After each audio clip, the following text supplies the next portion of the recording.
Welcome to the Steve-O Iceberg. Here we will be diving into the fascinating past and present of one of the most badass celebrities of all time. Enough of the introduction, let's just begin with the tip of the iceberg. Jackass series. This is essentially where Steve-O got his viral start on television. The original Jackass TV series aired on MTV for 3 seasons, beginning in October 2000 and ending in August 2001. The show faced much controversy due to its crazy content, resulting in a short run. It featured Steven himself, Johnny Knoxville, Chris Pontius, Jason Wee Man Acuna, Ryan Dunn, Bam Margera, Preston Lacey, Aaron McGee, and many others completing stunts and other tomfoolery. The show would eventually release TV specials and a popular series of movies. Jackass the movie, released in October 2002, followed up by Jackass No. 2 in September 2006. The gang returned for Jackass 3D, which was released in October 2010. The fourth film was in the works for over a decade, being delayed due to the pandemic. It was finally released in February 2022. The latter 3 films had additional movies released as behind-the-scenes type documentaries. Steve-O was a huge part of this series, being majorly involved in such bits as Alligator Tightrope, Poo Cocktail Supreme, Skateboard Guillotine, and having a queen bee attached to his dick. Wild Boys. This is the spin-off of Jackass also released on MTV, though the second half of the show aired on MTV2. It lasted 4 seasons from October 2003 to February 2006, having a bit more episodes than the original show. This time it mainly stars Steve and Chris Pontius, traveling around the world and learning new cultures while still doing the same stupid shit they've always done. Its stunts were way more dangerous than Jackass, involving encounters from some of the world's most dangerous animals. The series ended with an appearance from Johnny Knoxville. It could have gone on, but Steve decided to end it, explaining that the series was evolving back to Jackass. Drug addiction. This is a topic that we mention a lot throughout this video, as it really did affect his life in many different ways. In fact, he got kicked out of college for his behavior and spent the next few years couch surfing with various friends. His habits continued even after his fame from Jackass, using various substances to facilitate the dangerous stunts he'd perform. Not only did he drink, but Steve also took copious amounts of drugs, as said during his interview on the Joe Rogan podcast. He stated, quote, "I remember one time I was in a hotel room in London with just way too much ketamine, and at one point the hotel room just started free falling. I was hearing voices because I was huffing so much nitrous oxide while I was doing cocaine. The worst of it was Steve hearing voices and hallucinating random ass people who weren't even there. He even imagined his own intervention, filming it as if it was reality." Rehab. Steve had multiple interventions over the course of his adult life, most of which failed.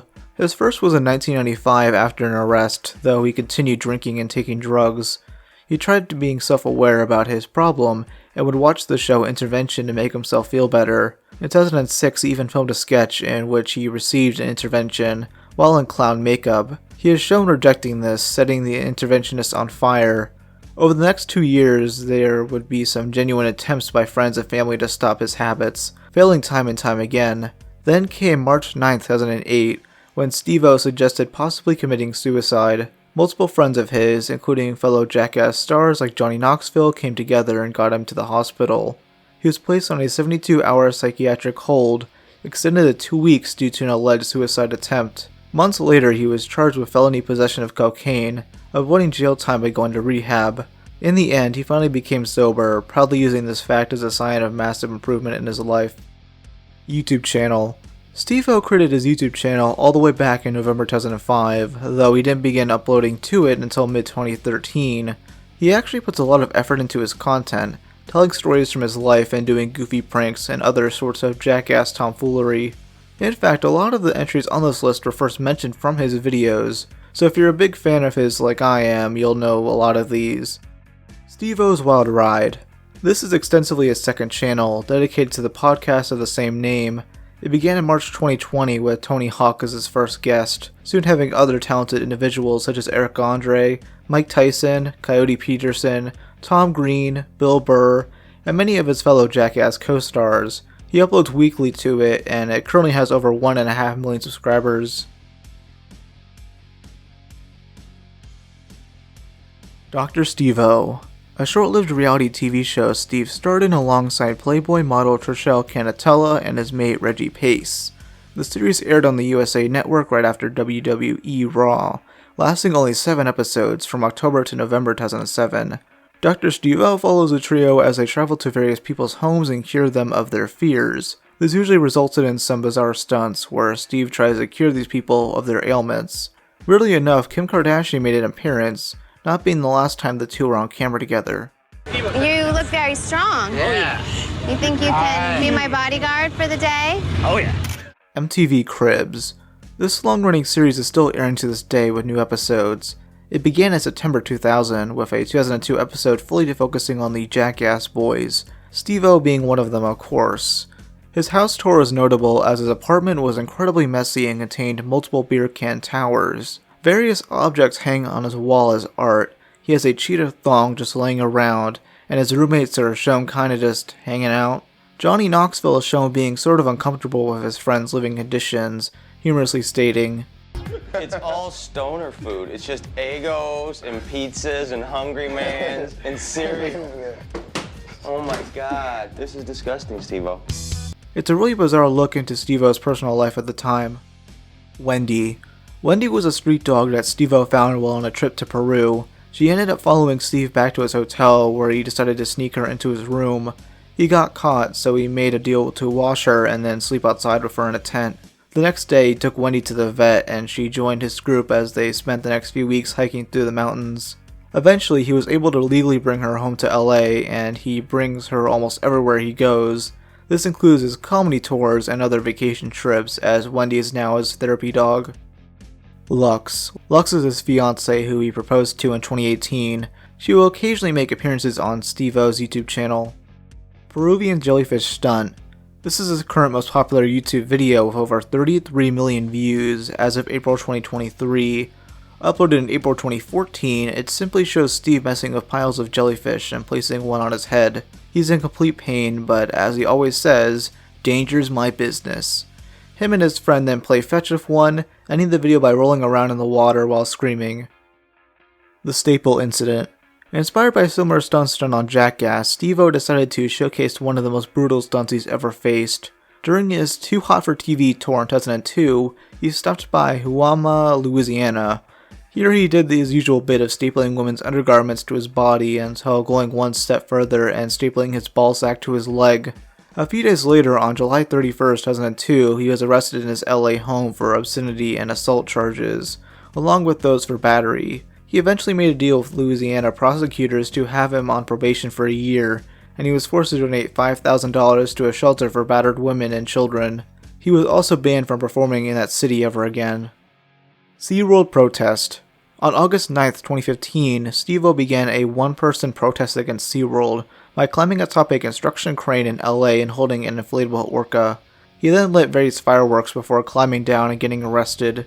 He posted bail but spent 30 days in jail and 3 years under probation. In retrospective, Steve regretted this protest, saying it was poorly thought out as he was nowhere near SeaWorld San Diego. He did this as a way to protest the theme park's breeding of captive orca whales. This practice did end soon after, though probably not due to Steve's bizarre performance. He was perfectly fine with serving his prison sentence, stating, "I mean, if your goal is to make a statement about captivity, you may as well get yourself locked up." Rap career. This refers to his short-lived music career that many criticize for its low quality. Initially, he considered a record deal with Comedy Central, but rejected this once Universal Music Group came into the picture. In 2008, he released Hard as a Rock, which he promoted on an appearance on The Howard Stern Show. These songs and their equally shitty music videos perfectly show how fucked his mental state was at the time, with most songs showcasing his drug and sex addictions. I'm a deadly weapon, you best not be stepping. I'll teach you a lesson if you come my direction. I will serve you a motherfucking wreck. He now looks back at these projects with disgust, yet we can all agree it's so bad it's good. Clown College. After dropping out of the University of Miami and only spending a year at the University of New Mexico, Steve ended up attending a more unique college, the Ringling Brothers and Barnum and Bailey Clown College, which his sister convinced him to audition for. Out of the thousands who auditioned, only 33 made it in. Steve being one of them. All the clowns graduated with only 10 receiving contracts. Steve was not one of them, later becoming a clown at a circus and a Fort Lauderdale swap meet. While working there, he would send more stunt videos to Big Brother magazine, eventually resulting in him meeting the other Jackass boys. Love Island. In an effort to boost ratings, in 2006, the British reality TV show Love Island brought on board Steve-O to spice things up. The catch is that he was not allowed to drink alcohol, a rule he broke by asking for a beer. He only lasted 2 days on the Love Island set in Fiji, later regretting his actions. Guest House. Guest House is a film released to digital platforms in September 2020. It received low critic scores and is not as well known. It stars Pauly Shore playing a drug addict and squatter who lives within the house of a man named Blake. Blake works at a skate shop which is owned by a man named Shred. Shred is played by Steve-O, which is some damn good casting. Don't Try This at Home. A DVD that Steve released in 2001 containing never-before-seen footage that was not allowed to air on Jackass. Nothing here is censored, as it contained various deadly and stupid stunts that he really wanted you to see. Some of this includes having darts thrown at his bare ass, having a nurse pump 5 shots of vodka into his bloodstream, surfing atop a car and jumping into a river below, and showcasing the Career Ender, so named because it shows his first attempt at stapling his balls to his leg. 2 sequels were released showing other Steve-O stunts, being Don't Try This at Home Volume 2, The Tour, and Steve-O Out on Bail. Controversy occurred years later due to Steven's old manager, Nick Dunlap, selling a new print of the DVD without his permission. Steve then rightfully sued him over this matter. Dancing with the Stars. Steven appeared on Dancing with the Stars in 2009, not doing as well due to pinching nerves and back spasms. He was paired with Lacey Schwimmer and managed to compete despite these problems, though during the second week's rehearsal he fell on his microphone and injured his back. He lasted until being kicked off during the 6th week. Sex sobriety. Less well known than his drug addiction was his sex addiction, which while being less serious still negatively affected him. While on tour, Steve would hook up with random girls, with some of these stories being told in later tours. He had a hard time with starting healthy romantic relationships, and by 2013, he decided to do something about it. He joined sex therapy and then went celibate for over an entire year. After 2 failed relationships, he went off the rails again before reverting back to celibacy, and eventually, down the road, meeting his current fiancée Lux. Fake teeth. Due to several earlier stunts, including an incident where Steve landed on his face and broke 7 teeth, he had to get replacement teeth. His first official pair was placed during 2004, with another in 2009 due to his poor gums. His current set went in during 2014, meaning that for all 4 Jackass films, he had a different set of teeth. He now spends extra time each day to take care of his dental health. Amy Schumer's bad joke. During the 2011 Comedy Central roast of Charlie Sheen, hated comedian Amy Schumer made the following joke regarding Ryan Dunn. For the loss of your friend Ryan Dunn, I know you must have been thinking it could have been me, and I know we were all thinking, why wasn't it? The audience erupted in uncomfortable laughter as Steve-O was shown visibly upset. Mike Tyson even seemed to shout, "Fuck you, Amy," right after this. In a 2020 episode of his podcast, Steve-O states he was never really mad at Amy for the joke, wishing she never got any backlash from the situation. And I agree. There definitely are worse things Amy Schumer has joked about, including the time she basically admitted to raping a man.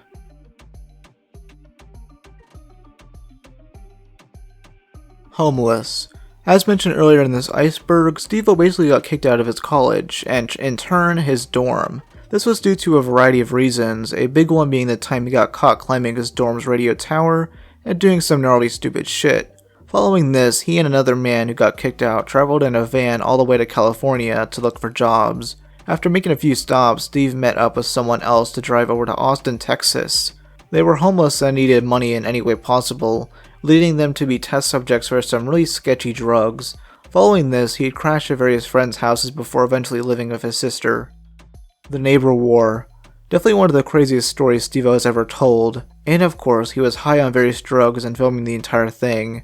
His neighbors would constantly call the cops on him for a good reason, as he would scream, bang on the walls, and break various items in his apartment. In the middle of the night, no less, which is where the main event took place. He began breaking through the walls and tore through the first layer, ripping out the drywall and creating a massive hole.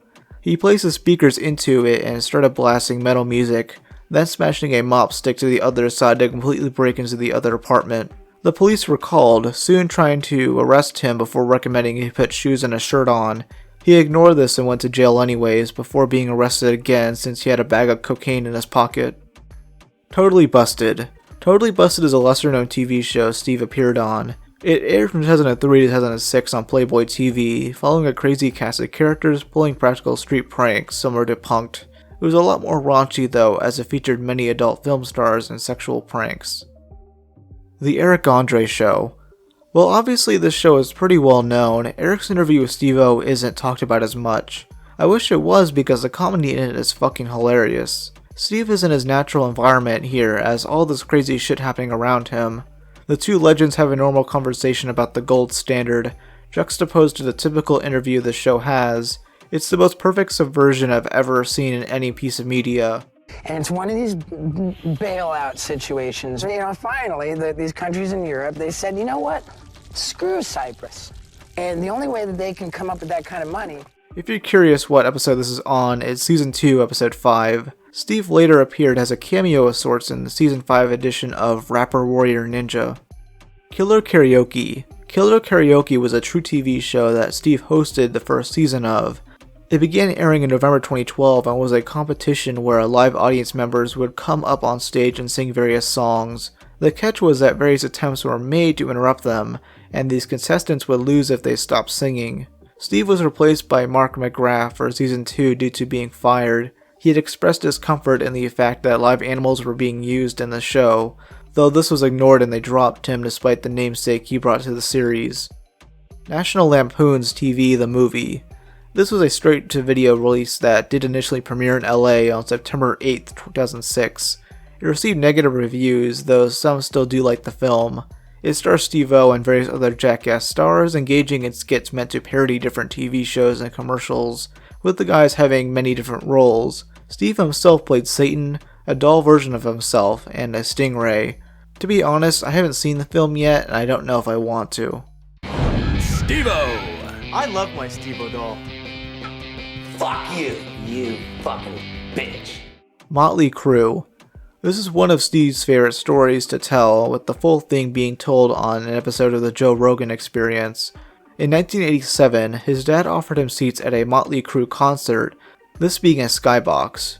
His dad worked at Nabisco at the time, and the box would be free, when instead of taking this offer, Steve wanted to get a better and closer seats to the band. He concocted a plan to call Motley Crue's hotel and figure out what room they were in. This way he could convince the band to get him free tickets. This worked somehow as he searched through the yellow pages. He managed to get backstage passes as the group were so impressed by his sleuthing. Lincoln Memorial. This is his most recent arrest, which was discussed in a January 2022 video. He climbed atop the Lincoln Memorial in Washington, D.C., which Lux filmed. Once jumping down, he immediately got arrested. He managed to avoid jail time though, as long as footage of the event was never shared. He did anyways, yet had someone animate it. Barely Lethal. This 2015 film actually has a pretty star-studded cast, including Haley Steinfeld, Jessica Alba, and even Samuel L. Jackson. Steve-O appears in a smaller role as the character Pedro, a henchman to Jackson's character. He actually has some pretty funny lines. You're Prescott. Prescott's don't cry. Why is she crying? Her struggle to find her own identity? The emotional turbulence of a first crush? Maybe she watched The Notebook one too many times. The film itself bombed at the box office and had low critical reception, which is at least somewhat due to its limited release. The Jump. A short-lived series from Channel 4 that Steve happened to appear in. He's one of 16 contestants who compete in various jumps, being eliminated 9th overall. Howard Stern appearance. This refers to the 2008 interview on The Howard Stern Show, where both Steve and Chris Pontius make an appearance. Here they discuss Steve's upcoming album and some Jackass-related stuff. The crazy part is when Steve tries to light himself on fire and does a backflip, before casually taking his shirt off and sitting back down to continue the interview. Sing If You Can. This is just the original British version of Killer Karaoke, which Steve hosted before being fired as discussed earlier. The Baby Tattoo. Steve-O has had many tattoos put on him, a few of which he regrets. but there's not one he regrets more than the baby tattoo he got on his left arm. This came about when he was heavily drinking with his buddies back in '06. They discussed how they didn't want to have any kids, with Steve wanting to get that idea tattooed. It was originally supposed to be one of a baby with a slash mark across it, but instead came out like this. Yes, that is a man fucking a baby. He doesn't know what he was thinking either. He began covering it up before placing a big black blob over the child. This then made him turn it into a tattoo of a man fucking an ostrich, which is clearly a better choice. Mad TV. Based on the somewhat well-known magazine, this sketch comedy series featured a multitude of guest stars, Steve being one of them for 2 separate episodes. One sketch that I found from these had the Jackass crew joined by Oprah and Stedman, where the usual tomfoolery ensues. Steve-O is going to light these firecrackers, and then I'm going to stick them down the back of the unemployable Stedman's pants. I call this one lighting a lazy brother on fire. Yeah, let's blow his ass up. Yeah, him. Tony Hawk's Underground 2. Steve-O is an unlockable secret skater in this game, first seen in Barcelona riding a mechanical bull. He can become playable by completing classic mode on normal. He's actually one of the few Jackass members in this game, along with Wee Man, Bam, and Bam's father Phil. His catchphrase is even a reference to Bam's on Jackass. Shopping cart, schmopping cart, Bam. My bull's rad, yeah. Oh, and for some reason he's shirtless. Great White Joke. During the previously mentioned roast of Charlie Sheen, Steve made the following joke. The last time this many nobodies were at a roast, at least Great White was playing. After the initial taping, Steve requested this line to be cut, which it did. For those of you who don't get the joke, it refers to the 2003 station nightclub fire, in which faulty pyrotechnics ignited a fire that killed 100 people. The band Great White was playing, with their guitarist, Ty Longley, passing away in the chaos. 230 were also injured. Steve has since apologized for it, deeming it a massive mistake. Broke during Jackass. During the filming of Season 1 of Jackass, Steve-O mainly got paid up front. For most bits that he performed, he got $200, but a select few got him paid $500. This only gave him a few thousand, which really wasn't enough in the long run. Steve ended up taking a few other deals just to financially support himself, but once the show aired and became a huge hit, he was offered more money and got paid higher in the following seasons. Pizza Delivery Boy. One of his many jobs during the 1990s was as a pizza delivery boy, which didn't last long at all. He got fired after his first delivery run, as it took him 45 minutes to reach his destination. The funny part is that it took him this long just to get around the corner. DUIs. Also in the 1990s, Steve was arrested twice for DUIs, not even counting another arrest for drunkenly jaywalking. The first time he didn't even notice the cop trying to pull him over, until finally doing so and flat out admitting he was hammered. After serving his sentence and then later getting his license back, he did it again. He got caught drunk driving, resulting in another stint in jail. Smoking on a plane. While at an airport in 2004, Steve had himself filmed smoking. He of course got told off by security and was allowed to board his flight despite being really tipsy. Once on the plane, he began shouting about spring break and then started smoking again. The flight attendant then came over and warned him that federal agents were waiting for him at the incoming airport. His arrest also resulted in being banned from flying Delta, though this has changed since then. Passenger Side. This is a 2009 drama film which seems pretty obscure. Steve appears as a bar patron during the movie, though I can't find any footage of it. The movie used to be on Netflix apparently, but not anymore. Glenn Martin DDS. Another cameo from Steve-O, this time from a 2009 Nick at Night show. Here he just plays himself in this pageant show during the 10th episode. He attaches electric cables to his nipples, shoots himself with a nail gun, and is killed off after getting crushed by a fat chick. She's apparently so fat that they both plummet straight to hell. This is such a bizarre show. The Bronx Bunny Show. Another one-off appearance, this time even stranger. It's an interview show hosted by two puppets, a bunny and a smoking panda. It aired only in the UK and Ireland, having only 10 episodes. Steve appears in the first episode as the first guest. Something to note is that there is a US version of the show, though Steve is not on this one. Carrot Pipe. Finally, we end this off with one of the goofiest things Steve did before his career. When he was a teen, he worked as a bushboy at a local restaurant. He got fired once being caught in the freezer, smoking pot out of a carved carrot. Whoops.